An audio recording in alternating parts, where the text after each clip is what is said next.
What would you do if a group of rowdy bikers tried to humiliate a soldier in uniform? That's exactly what happened one night in a small-town bar. A young black soldier walked in, just looking for a quiet drink, but within minutes, the bikers turned the whole room against him. Everyone expected a fight, but no one could have predicted the move he made next. And when he finally revealed who he really was, the entire bar was stunned into silence. You won't believe what happened when a young soldier walked into a bar that night. It was the kind of small-town bar you see in movies. Dim neon lights buzzing in the windows, the faint sound of country music humming from a jukebox, and the smell of fried food and cheap beer hanging in the air. For most people, it was just another place to unwind at the end of the week. But for one young man, the night would be anything but ordinary. The door creaked open, and in stepped a black soldier dressed sharply in his army uniform. His boots were polished, his name tag visible, and the pride of service shone in the way he carried himself. He wasn't there to cause a scene. After a long week of service, all he wanted was a quiet meal, a drink, and a moment of peace before heading home. Yet the second he walked inside, everything changed. The bar's chatter slowed. Conversations dropped to whispers. Heads turned. And the atmosphere, once casual, suddenly felt tense. At the far end of the room, occupying nearly half the space, sat a group of older white bikers. They were big men with shaved heads and leather jackets, the kind covered in patches that told stories of their rides, their brotherhood, and their pride. Stitched across their sleeves and backs were American flags, symbols they wore boldly, as if to remind everyone they believed they were the true patriots of the room. They were already half drunk, their laughter loud, their presence commanding.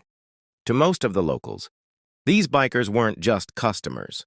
They were a presence to be avoided. Trouble seemed to follow them, and nobody dared to cross their path. And then their eyes landed on the soldier. Their laughter stopped. The smiles faded into thin, sharp smirks. They leaned back in their chairs, staring at him as though he had just invaded their territory. The air grew heavier with every passing second, the tension thick enough that even the bartender froze in place.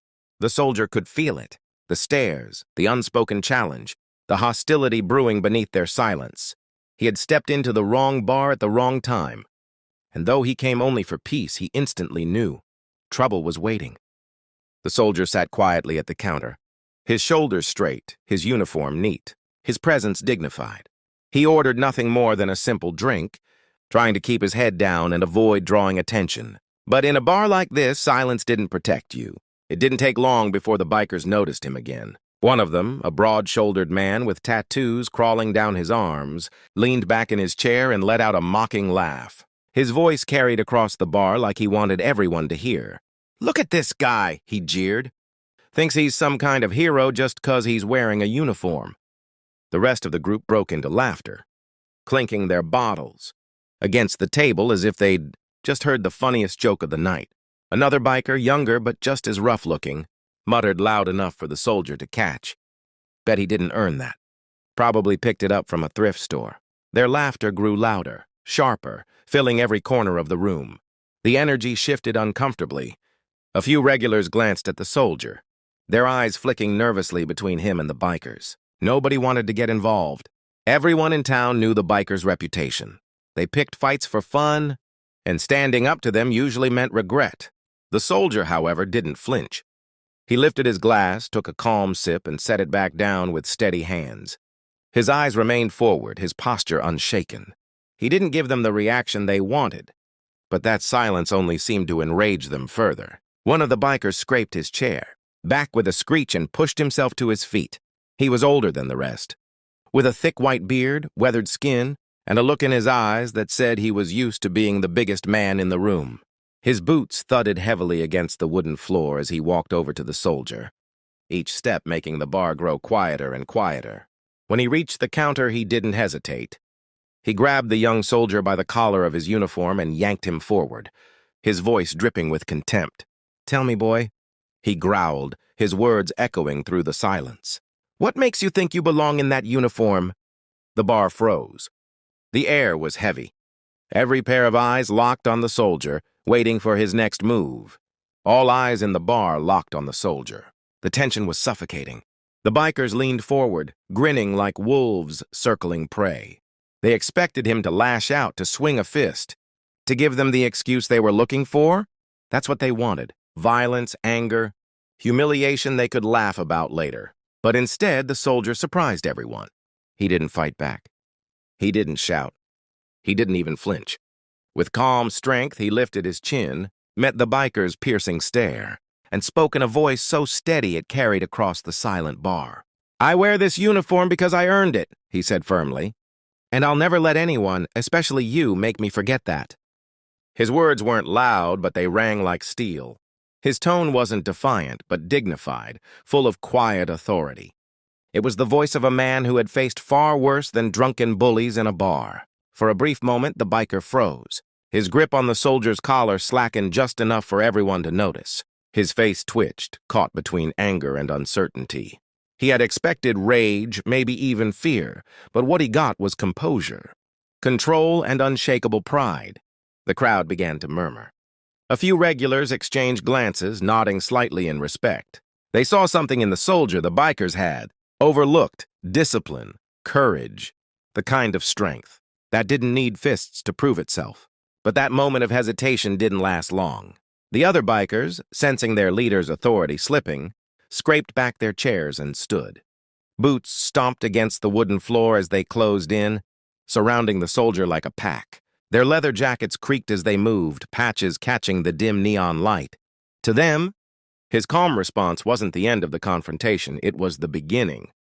The bearded biker snarled, tightening his jaw as if to reclaim his dominance. "You got a smart mouth, soldier," he growled. Now the soldier sat encircled by men twice his age, outnumbered, outmatched in size. To everyone watching, it looked like the calm before a storm that could erupt into violence at any second. But the soldier's expression never changed. His eyes remained steady, his posture unshaken. He wasn't afraid. He was ready. And that confidence stunned everyone. Everyone in the bar held their breath. The circle of bikers closed in tighter, their smirks daring the soldier to swing first. The tension was so thick you could almost hear hearts pounding. The bartender, hands trembling, ducked behind the counter and reached for the phone. "This won't end well," he muttered under his breath. A few of the regulars whispered nervously, ready to dive out of the way if fists, or worse, started flying. But once again, the young soldier did something no one expected. Slowly, calmly, he pushed back his chair and rose to his feet. He didn't ball his fists. He didn't take a fighting stance. Instead, he brushed the dust from his neatly pressed uniform, standing tall with the poise of a man who had worn it with pride. Then, with deliberate care, he reached into his pocket. The bikers stiffened, half expecting a weapon. But what he pulled out wasn't a gun. It wasn't a knife. It was his military ID. He walked over to the bar counter, placed the card down for everyone to see, and slid it into the light of the buzzing neon sign. The plastic gleamed. His photo, his name, his rank, his branch of service. It was undeniable proof. This man wasn't some imposter playing dress-up. He wasn't a fake. He was the real deal, a soldier who had sworn an oath to protect the very country these men claimed to love. The soldier turned, his eyes scanning the room, and spoke in a calm but powerful voice. "I don't need to prove myself to bullies," he said. "But I want everyone here to understand something. I serve this country, so even men, like you, can enjoy your freedom. That's my job. That's my honor." His words weren't angry. They weren't filled with hate. They were steady, dignified, and filled with meaning. The entire room fell silent. Not a glass clinked. Not a chair moved. Even the jukebox seemed quieter. The regulars, once afraid to get involved, now stared with wide eyes. Some even nodded slowly in respect. And the bikers? Their grins faltered. The bravado in their eyes wavered. They hadn't expected this. For the first time that night, it wasn't the bikers commanding the room. It was the soldier. The bikers froze where they stood. It was as if the weight of the soldier's words had knocked the air right out of them. Their laughter, their arrogance, their smug smirks, it all crumbled in an instant. They had mocked him, insulted him, tried to tear him down in front of everyone. But now, confronted with undeniable proof of his service, their confidence dissolved like smoke in the wind. The leader, the older man with the thick white beard, who had grabbed the soldier's collar, was the first to break. His hand fell away completely, trembling ever so slightly. His face flushed red, not from the fiery rage he'd shown earlier, but from something far heavier, shame. For the first time that night, he realized he wasn't the one in control. He wasn't intimidating the soldier. No, it was the soldier who had humbled him, with nothing but calm, composure, and truth. A murmur rippled through the bar. Then whispers began to spread. People leaned over to one another, shaking their heads, saying things like, "Did you hear that?" And that young man is the real deal. And then it happened. Someone at a corner table began to clap. At first, it was just a single pair of hands echoing through the tense silence. But then another joined in, and another, until suddenly the entire bar was on its feet, clapping and cheering for the soldier who had stood tall in the face of hate. The sound grew louder and louder, filling the smoky little bar with a wave of respect and admiration. Some even pulled out their phones, recording the moment to share with the world. Cameras flashed. Voices shouted praise, and for once, the soldier wasn't standing alone. He had the entire room behind him. And the bikers? Their swagger was gone. Their shoulders slumped. They retreated back to their seats like scolded children, their pride shattered beyond repair. Not a single one dared to speak. Not a single one dared to look the soldier in the eye. That night, they had learned a lesson they'd never forget. Strength isn't about fists or threats. It's about dignity, honor, and the courage to stand firm when others try to tear you down. And in that bar on that night, the young black soldier walked out not just respected, but unforgettable. The bikers froze where they stood. It was as if the weight of the soldier's words had knocked the air right out of them. Their laughter, their arrogance, their smug smirks, it all crumbled in an instant. They had mocked him, insulted him, tried to tear him down in front of everyone. But now, confronted with undeniable proof of his service, their confidence dissolved like smoke in the wind. The leader, the older man with the thick white beard, who had grabbed the soldier's collar, was the first to break. His hand fell away completely, trembling ever so slightly. His face flushed red, not from the fiery rage he'd shown earlier, but from something far heavier, shame. For the first time that night, he realized he wasn't the one in control. He wasn't intimidating the soldier. No, it was the soldier who had humbled him, with nothing but calm, composure, and truth. A murmur rippled through the bar. Then whispers began to spread. People leaned over to one another, shaking their heads, saying things like, "Did you hear that?" And that young man is the real deal. And then it happened. Someone at a corner table began to clap. At first, it was just a single pair of hands echoing through the tense silence. But then another joined in, and another, until suddenly the entire bar was on its feet, clapping and cheering for the soldier who had stood tall in the face of hate. The sound grew louder and louder, filling the smoky little bar with a wave of respect and admiration. Some even pulled out their phones, recording the moment to share with the world. Cameras flashed. Voices shouted praise, and for once, the soldier wasn't standing alone. He had the entire room behind him. And the bikers? Their swagger was gone. Their shoulders slumped. They retreated back to their seats like scolded children, their pride shattered beyond repair. Not a single one dared to speak. Not a single one dared to look the soldier in the eye. That night, they had learned a lesson they'd never forget. Strength isn't about fists or threats. It's about dignity, honor, and the courage to stand firm when others try to tear you down. And in that bar on that night, the young black soldier walked out not just respected, but unforgettable. By the time the night came to a close, the story was already beginning to take on a life of its own. Within hours, short video clips of the confrontation were uploaded to social media. The grainy footage showed the young soldier standing firm, calm as stone, while the bikers fumbled in humiliation. And the internet wasted no time. The videos went viral. Headlines spread across platforms.